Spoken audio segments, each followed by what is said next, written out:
തിരുവനന്തപുരം വർക്കലയിൽ വീട് കുത്തി തുറന്ന് കവർച്ച. പുന്നമൂട് സ്വദേശി ബാബുവിന്റെ വീട്ടിലാണ് മോഷണം നടന്നത്. 9.5 പവൻ സ്വർണം നഷ്ടമായെന്നാണ് പരാതി. സമീപ പ്രദേശങ്ങളിലെ CCTV ദൃശ്യങ്ങൾ കേന്ദ്രീകരിച്ച് പോലീസിന്റെ അന്വേഷണം. സനീറ്റ വിവരങ്ങളുമായി ചേരുകയാണ്. സനീറ്റ, വീട്ടുകാർ സ്ഥലത്തില്ലാതിരുന്ന സമയത്താണോ എന്താണ് സംഭവിച്ചത്?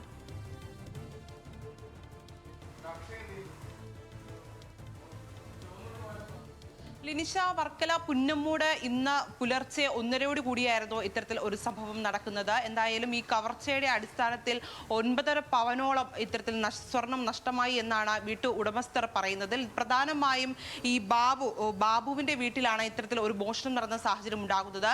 ഈ ബാബുവും ഭാര്യയും വിദേശത്തായിരുന്നു. തുടർന്ന് ഇവരുടെ 2 പെൺമക്കൾ മാത്രമായിരുന്നു വീട്ടിലുണ്ടാകുന്ന സാഹചര്യം ഉണ്ടാക്കുന്നത്. 1:30 ഇത്തരത്തിൽ ഈ മോഷ്ടാക്കൾ വീട്ടിനുള്ളിൽ കടന്ന സാഹചര്യത്തിൽ ശബ്ദം കേട്ടാണ് ഈ പെൺമക്കൾ അല്ലെങ്കിൽ ഈ പെൺകുട്ടികൾ ഉണരുന്ന സാഹചര്യം ഉണ്ടാകുന്നത്. തുടർന്ന് അന്വേഷണത്തിലാണ് അല്ലെങ്കിൽ വീട്ടിന്റെ പരിസരത്തിൽ നിന്നാണ് ഈ മോഷ്ടാക്കളെ കണ്ടെത്തുന്നത്. നാട്ടുകാർ ഈ പെൺകുട്ടികൾ ബഹളം വെക്കുന്നതിനെ തുടർന്ന് നാട്ടുകാർ എല്ലാവരും ഓടിയെത്തുന്ന സാഹചര്യം ഉണ്ടാകുന്നു. എന്നാലും പ്രതികൾ അല്ലെങ്കിൽ ഈ മോഷ്ടാക്കൾ കടന്നു കളയുന്ന സാഹചര്യമായിരുന്നു എന്തായാലും ഉണ്ടായിരുന്നത്.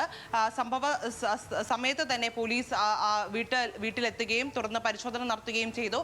ഫോറൻസിക് ഉദ്യോഗസ്ഥർ ഉൾപ്പെടെയുള്ളവർ വീട്ടിലെത്തി പരിശോധന നടത്തിയിട്ടുണ്ട്. ഇനി എന്തായാലും പ്രതികൾക്കായി അല്ലെങ്കിൽ ഈ മോഷ്ടാക്കൾക്കായിട്ടുള്ള ശക്തമായ അന്വേഷണത്തിലേക്ക് കടക്കുകയാണ് വർക്കല പോലീസ്. ഈ വീടിന്റെ ചുറ്റുപാടുമുള്ള വീടുകളിൽ CCTV ക്യാമറകളുണ്ട്.